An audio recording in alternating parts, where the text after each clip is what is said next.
Welcome to another Emerging Health Technology Advancement Center virtual demonstration.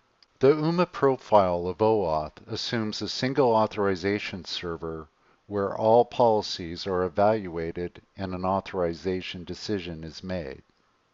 In Cascaded OAuth, we add the capability to have multiple authorization servers, each in charge of handling a group of policies.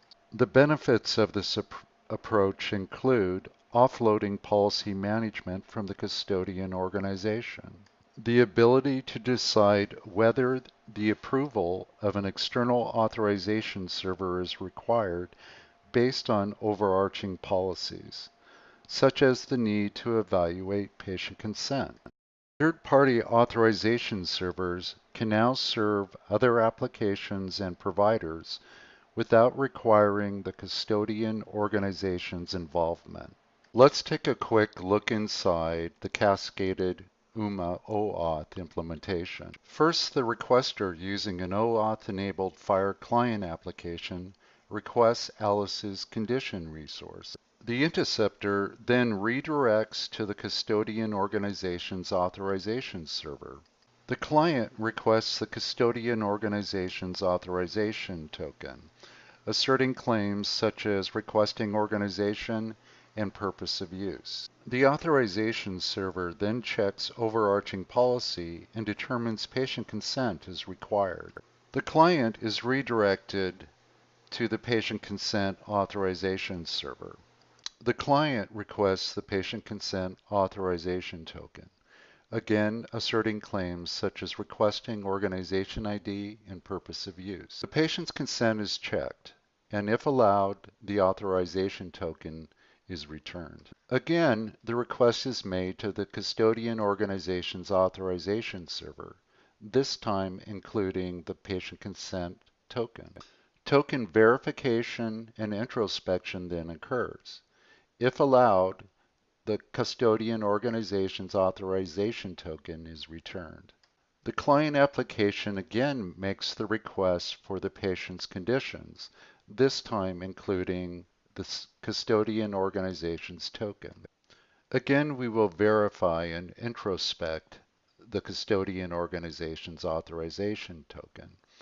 If allowed, the request is allowed to proceed to the FHIR resource server. That FHIR resource is then returned to the SLS PPS for labeling and transformation, where resources may be redacted or encrypted based on their sensitivity. The FHIR bundle is returned to the requesting client.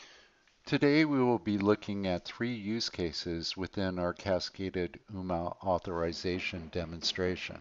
In the first use case, Alice has created an authorization for Organization 1, but restricts access to her sensitive conditions such as HIV and substance abuse. In the second example, Alice has created an authorization for Organization 2 with no restrictions. The last use case, the custodian organization VA has created a policy where DoD military health systems and VA can exchange patients' clinical resources without restriction or the need of patient consent. Use case 1, patient authorization with restrictions. From the OAuth-enabled FHIR client, a user at Organization 1 requests Alice's condition resource bundle. Request requiring patient consent is redirected to the patient consent authorization server where the consent directive is evaluated. Alice's conditions bundle was returned to the client with no sensitive resources within. Use case 2, patient authorization, no restrictions. Organization 2 will now request Alice's conditions bundle. Again, the request is redirected all the way to the patient consent authorization server where the patient's consent is evaluated. Since there were no restrictions in the authorization, resources for substance abuse and HIV were returned in the resource bundle. Use case 3, the use of overarching policies. User for the DoD Military Health Systems requests Alice's condition resource bundle from the VA. The VA has an overarching policy that levies no restrictions or the need for patient authorization when exchanging PHI between the two. In this use case, the request is not redirected to the upstream authorization server for the evaluation of patient consent. This ends this demonstration. Special thanks to those leading the way.